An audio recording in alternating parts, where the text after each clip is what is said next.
I am so excited to be here with Adrienne Cheatham of Sunday Best Pop-Up. You might have seen her on the most recent season of Top Chef, where she was the runner-up. Robbed, we're gonna say? You could say that. Yes, definitely robbed. And I'm so excited because today you are gonna make something awesome, sweet potato gnocchi, yes, which is such a great twist on a classic. People who love sweet potatoes. Tell me about this dish and kind of what the inspiration for it is. So the inspiration for this one is kind of like chicken and dumplings. A lot of times I'll serve this with either baked chicken or chicken skin crumble to give it a little crunch or something like that. So frequently I do pair this with a meat dish, namely chicken, to make like a chicken and dumplings. But it's so much better, I think, than using regular potatoes. It's a little healthier. You do still have flour in there, so you just kind of cut back the starch. Right, you're cutting back the starch and adding a little more flavor into it than you would with regular potatoes. Exactly, you get great flavor, great color, and then we add a miso sauce.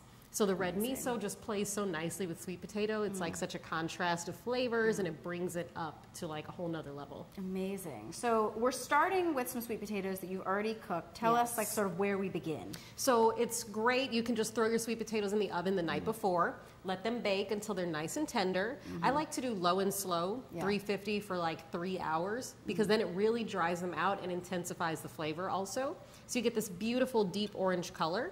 And then you just let them cool in the fridge overnight, and then the next morning mash them up. And easy. Here we are. Yes, here we are. All right, so where do we go from here? So from here we're going to add a little bit of ricotta. Amazing. This has been drained just to remove a little bit of the excess liquid. And for people who are looking at this and saying, like, I can't do that, like you could use it and add a little more flour if you didn't want to drain it. Yeah, if you don't have time to drain, just the drier you get your ingredients going in, the less flour you have to add. Right. We are going to add 1 egg. Perfect. To bind it. You can even leave the egg out. I've done that before as well. Gotta have some salt. Of course, who doesn't like salt? Even with the miso in the sauce, you still need salt in the dough. Perfect. Everybody has to bring something to the party, and the gnocchi is no different. Right, you don't want to need to have the sauce. Like if you get a sad piece where there's like not enough sauce on it, and you're like, ugh, there's no salt. You know, the little piece on the outskirts that doesn't get any love. Exactly.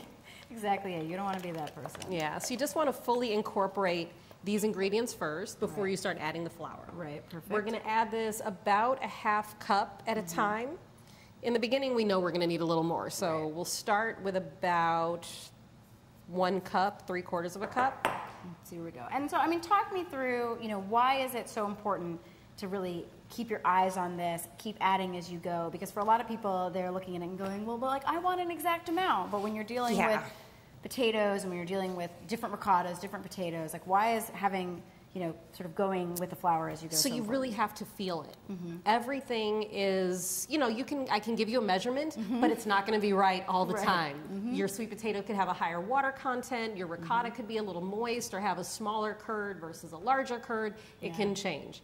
So we're going to use about a total of 2 to 3 cups. That's the range. I'll give you a range, but maybe not a precise amount.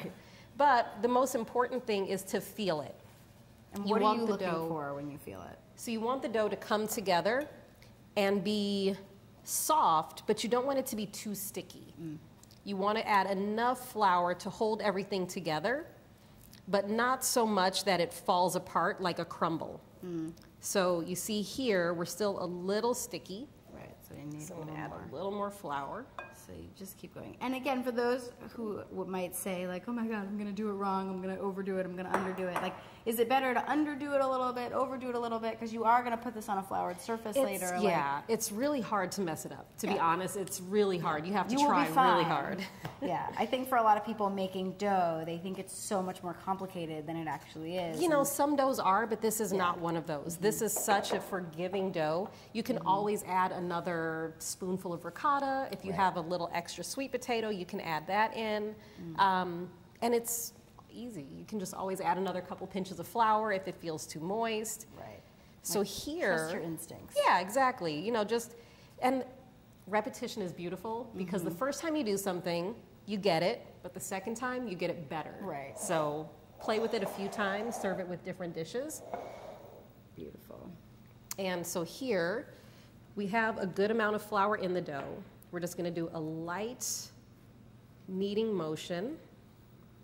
And why is the lightness so important? Like, you don't want to overwork this dough. You don't, yeah, the more you work it, the more moisture is going to come out. But you also overactivate the gluten. So you want your dough to be nice and tender, and you don't want to have too much chew to it. Yeah. Perfect. And this is my favorite thing of like a floured surface. Just don't wear black. Yes. Or dark blue. Right. Yeah, but you're a professional. You'll be fine. And can you pass that cutter? Yes. So from here, we're just going to divide the dough. Beautiful. Into nice equal pieces. We have our beautiful little chunks. And this color is not going to cook out. You're going to get this beautiful color in the finished gnocchi as well. Perfect. So I like to start it in my hands just a little bit. Okay, I'm gonna join you. Nice, there you Let's go. see. This is how people can see if it's really doable. Like, she can do it. Hey, if I can do it. Yeah, it'll be fine. All right. Just like, my Italian grandmother used to make. And so I'm kidding, I don't have an Italian grandmother. me neither. I wish I had an Italian grandmother. I love Italian food so much. Yeah. I wish I had grown up with it. But, you can learn whatever you can learn. Yes, exactly. And so here, is it okay to keep, flouring the surface as needed? Yeah, if you need to add more, like here I still have a nice coat so it's not getting too sticky. But if you do have a little peak of moisture coming through, you'd rather add a little flour to keep it from sticking. And so we're really rolling it out here. Yeah, you want to go to about a ½ an inch in thickness. Okay, yours is gonna look way better than mine. I doubt I'm it. like, mine looks so good. It looks great. All right. It is such a soft dough, though, you just have to handle it gently. You mean don't keep pinching it like I'm doing to try and make mine look as good as yours? I'm like, look, it looks amazing.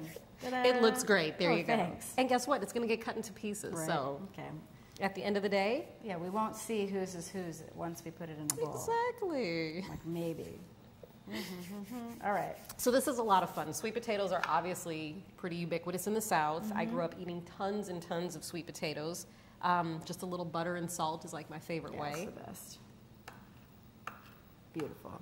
And for people who don't have a fancy pizza cutter or an offset spatula, you can use a knife here. Just be careful on your counter. Yeah, you can even use the back of a knife so that you're not using the sharp blade and dulling it on the counter, or you can just kind of mark it off with that. Do you want to cut yours? Oh, yes. man. See, but then now we're really going to know whose is whose. Oh, they look yours great. Yours are pretty and look mine at are that. sad. They look the exact same. But this just shows, that anybody can do it. If I can do it, you can do it. All right. True professional. Ta-da. Nice. Perfect. Yes, they are. Okay. So now we have a pot of boiling water that, again, has been salted because everybody contributes. Everything should be salted. Yes. Like here's my sad ones next to your beautiful ones. Ta-da. Now, we're not going to roll these like some people roll gnocchi on the board to get the ridges in them. Yeah. The dough will pick up the flavor from the sauce, so we're not going to roll them.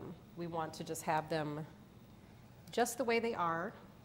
I love you just the way you are. Even the sad ones that Allie cut don't look as nice. I mean, sorry. Let's be real. All right, perfect. So you're just like throwing them in, easy peasy. Yes, we just rinse. Rinse and repeat. So we've got water boiling. How long do you let them boil for? So with gnocchi, the trick is to just watch them until they start to float. She's not going to give us instructions again. Yeah. Nope. This is cooking with love. So you just watch them. You see they're still in the bottom of the pot. And then it usually takes about 2 minutes. So once again, I'll give you a range. Right. And then they'll start to float to the top. Once they begin to float to the top, then we're going to saute them. So we have a pan that's nice and warm back here.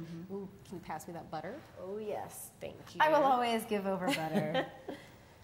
Perfect. And so here we are being generous with our butter. Like, don't skimp on the butter. No, no. Never skimp on butter. Never. It's Never delicious. skimp on And butter. especially with the miso, it really rounds it out.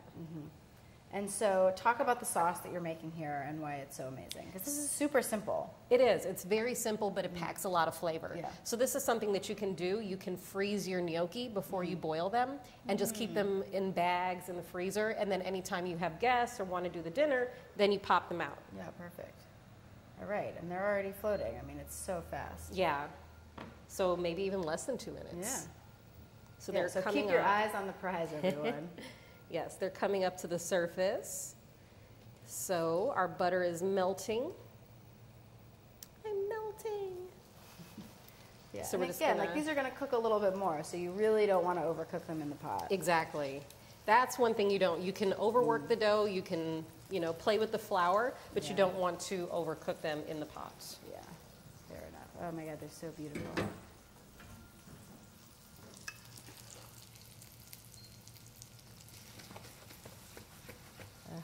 Such a gorgeous color. Now we're going to add even more color. Yes, we're going to add a little bit of miso. Do you have a spoon? Yeah, we'll get a spoon. Oh, thank you. We'll get a Thank spoon. And Yes. when did we get you a plate? Oh, you're the best. Because we're ready. All right. So we're just going to spoon out a little bit. And this is red miso. Yes, and it's been mixed with a little bit of water just to thin it out so that it coats evenly. If it's too thick, then you'll just get clumps of it in the Right. pan.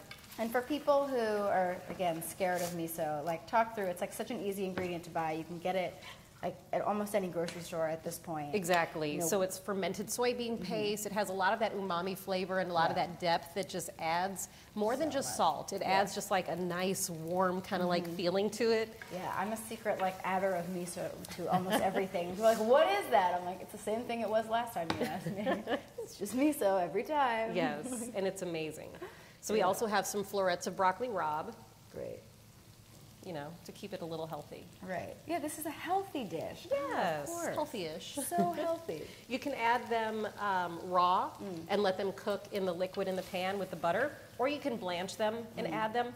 I do like my veg a little undercooked because I like it to keep that crunch and that brightness. Well, and especially with gnocchi, having something that still has a little bit of crunch to it, like with the softness of the gnocchi is so great. Yes. So perfect. And then you just, and so how, again, like, because you don't want to overcook the gnocchi, how do you make sure Well, that, at this point, you're not going to overcook it as much as you would in the water. So from here, you're just kind of sauteing them because you just kind of want to firm them up on the outside. yeah, perfect. So you're safe. Yes, from here, you're good to go.